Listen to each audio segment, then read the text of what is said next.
नमस्कार, मैं विनोद कुमार शुक्ला। आई अफसोस पर आपका स्वागत है।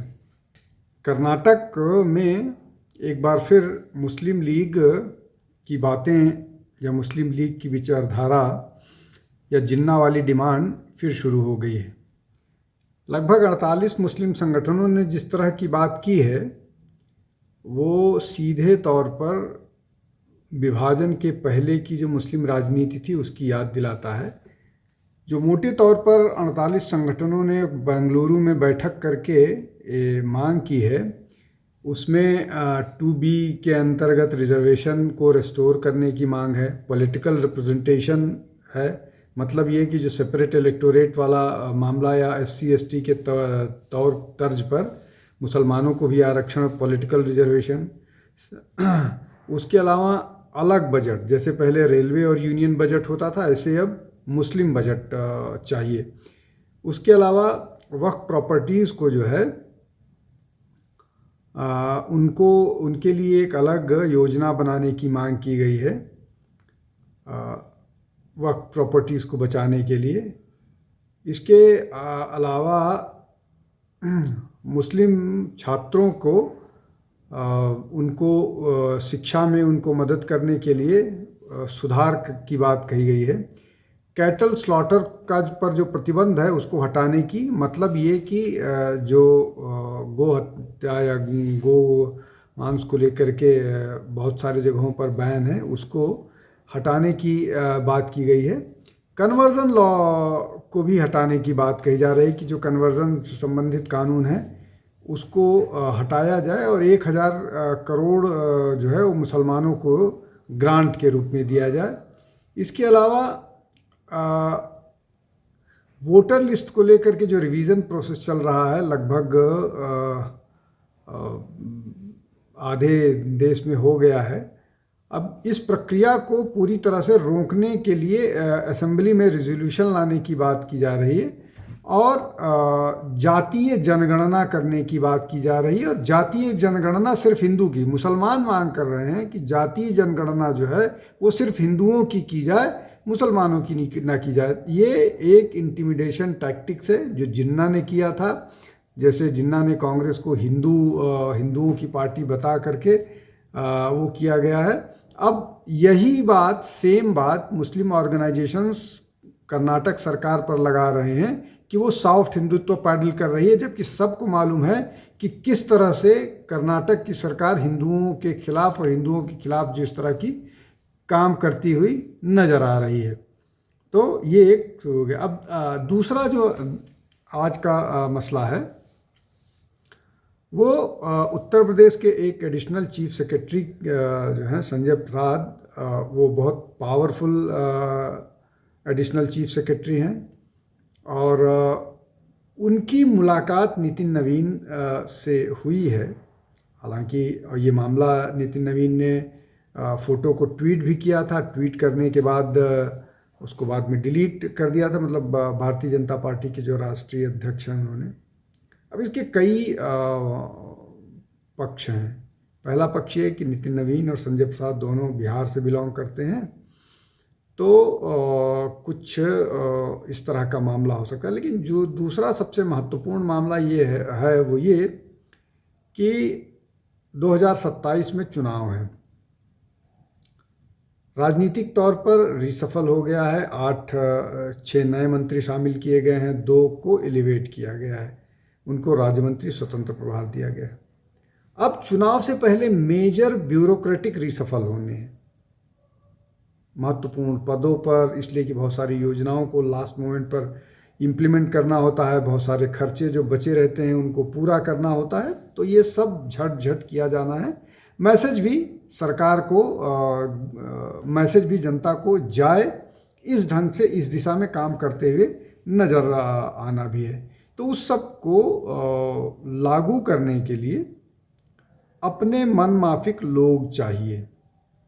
अब मन माफिक लोग का तरीका है, अब जिस तरह से उत्तर प्रदेश का हाल है और थोड़े बहुत डिफरेंसेस की बात होती है, तो क्या ये उसी तरह का कुछ मामला है कि संजय प्रसाद के माध्यम से मनमाफिक ट्रांसफ़र या मनमाफिक चीज़ें करके 2027 के चुनाव में आगे जाया जाए, या कुछ और मामला है। बहुत सारी चीज़ें तो साफ दिख रही हैं जो मैंने चर्चा की, लेकिन बहुत सारी आंतरिक चीज़ें हैं जो धीरे धीरे समय के साथ निकल कर के आएंगी, और कुछ चीज़ें तो तब समझ में आएंगी जब निर्णय लागू होगा। तो ये जो संजय प्रसाद की मुलाकात है, ये ब्यूरोक्रेटिक तबके में तो लोगों के कान खड़े किया ही है। ये पॉलिटिकल जो सर्किल है या जो पॉलिटिकल कॉरिडोर है, वहाँ पर भी एक बड़ा सुगबुगाहट इसको लेकर के सुनाई दे रहा है। संजय प्रसाद 95 बैच के अफसर हैं, IAS अफसर हैं, यूपी कैडर के। देखते हैं इस मामले में आगे क्या निकलता है। पश्चिम बंगाल में कैबिनेट डिसीजन के बाद, जो कैबिनेट में 5-6 डिसीजन आए, जिसमें महत्वपूर्ण जो 2 था, एक तो BSF को ज़मीन उपलब्ध कराना सेंसस को लेकर के, और जो कुछ पुराने आदेश थे IAS IPS की ट्रेनिंग को लेकर के, ये तो कैबिनेट की तरफ से डिसीजन हुआ। लेकिन उसके बाद एक के बाद एक लगातार डिसीजंस जो है शुभेंदु अधिकारी सरकार कर रही है। अब उसमें सबसे महत्वपूर्ण जो निर्णय इधर हुआ है, वो था जो 3 अफसर थे जिन्होंने लापरवाही बरती थी RG कार वाले मामले में। उन तीनों अफसरों को सस्पेंड किया गया है। 3 IPS ऑफिसर थे, तीनों को सस्पेंड किया गया है। ये एक महत्वपूर्ण, तीनों जिनको सस्पेंड किया गया है, विनीत गोयल 84 बैच के अफसर हैं, अभिषेक गुप्ता 11 बैच के IPS अफसर हैं, और इंदिरा मुखर्जी 13 बैच की अफसर हैं। इन तीनों IPS अधिकारियों को सस्पेंड किया गया है। इसके अलावा, इनको सस्पेंड करने के अलावा जो RG कार के प्रिंसिपल थे, उन पर कार्रवाई की, उनके खिलाफ इन्वेस्टिगेशन की बात सरकार ने कह दी है। इसके अलावा एक महिला अफसर को बड़ी जिम्मेदारी दिए जाने की बात निकल करके आ रही है। जो महिलाओं पर एट्रॉसिटी हुई है, संदेश खाली से लेकर के वो महिला जो भारतीय जनता पार्टी की मुस्लिम महिला कार्यकर्ता थी, जिसको निर्वस्त्र करके घुमाया गया था, वो इस तरह की पूरे प्रदेश में जो भी कार्रवाई की गई है, उसको एक रिटायर्ड IPS ऑफिसर हैं, उनके संरक्षण में, दमयंती सेन उनका नाम है, एक कमेटी बनाए जाने की चर्चा हो रही है। तो ये इस तरह की गतिविधियां और भी, जैसे लैंड अलॉट BSF को किए जाने के लिए बोल दिया गया है कि वो लैंड 15 दिन में अलॉट हो जाए, 45 दिन में अलॉट हो जाएगा, और जो भी एक के बाद एक, चाहे वो सड़क पर नमाज नहीं पढ़ने देने का डिसीज़न हुआ है, जो इमाम को सैलरी दी जाती थी उसको लेकर के निर्णय हुआ है। तो ये एक के बाद एक लगातार पश्चिम बंगाल सरकार निर्णय कर रही है, जो बताता है कि वो सीरियस हैं और कमिटमेंट के साथ कर रहे हैं। अब चौथा मसला आज का जो है वो ये कि लगभग 16 या 18 मतलब यूनियन टेरिटरी और स्टेट्स मिला करके SIR की घोषणा की है चुनाव आयोग ने। अब ये महत्वपूर्ण मामला है। जो SIR जो फेज़ 3 है, पहले फेज़ में तो जो हुआ वो अब तक क्लियर हो चुका है। अब ये जो तीसरा फेज का SIR है, ये घोषित किया जा चुका है। इसमें 16 स्टेट और 3 यूनियन टेरिटरी हैं। अब ये 16 स्टेट 3 यूनियन टेरिटरी हैं, इनमें SIR होगा। लेकिन इसके पहले जो SIR हुआ था उसमें लगभग 12 राज्यों में अब तक 13 करोड़ से ज़्यादा वोट, हालांकि 12 राज्यों से ज़्यादा SIR हो चुका है, लेकिन लगभग 13 से 14 करोड़ वोट कट चुके हैं। और ये जो नए राउंड का SIR होना है, जिसकी मैं बात कर रहा हूँ, कि जो थर्ड फेज़ है, जिसमें 16 स्टेट और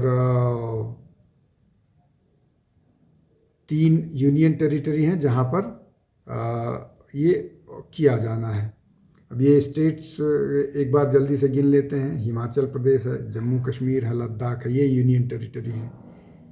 इसके अलावा जो स्टेट्स हैं वो उड़ीसा है, मिजोरम है, सिक्किम है, मणिपुर है, दादरा नगर हवेली है, उत्तराखंड है, आंध्र प्रदेश है, अरुणाचल प्रदेश है, हरियाणा है, चंडीगढ़ है, तेलंगाना है, पंजाब है, कर्नाटक है, मेघालय है, महाराष्ट्र है, झारखंड है, दिल्ली है, नागालैंड और त्रिपुरा।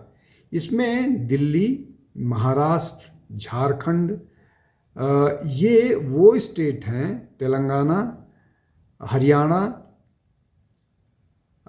उसके अलावा अरुणाचल प्रदेश, उत्तराखंड, इन सब जगहों पर सबकी नज़र रहने वाली है। इसलिए कि यहाँ पर घुसपैठियों को लेकर के लंबे समय से, जो उड़ीसा भी है उसमें लंबे समय से विवाद हुआ है, और वो ज़रूर निकल करके आएगा।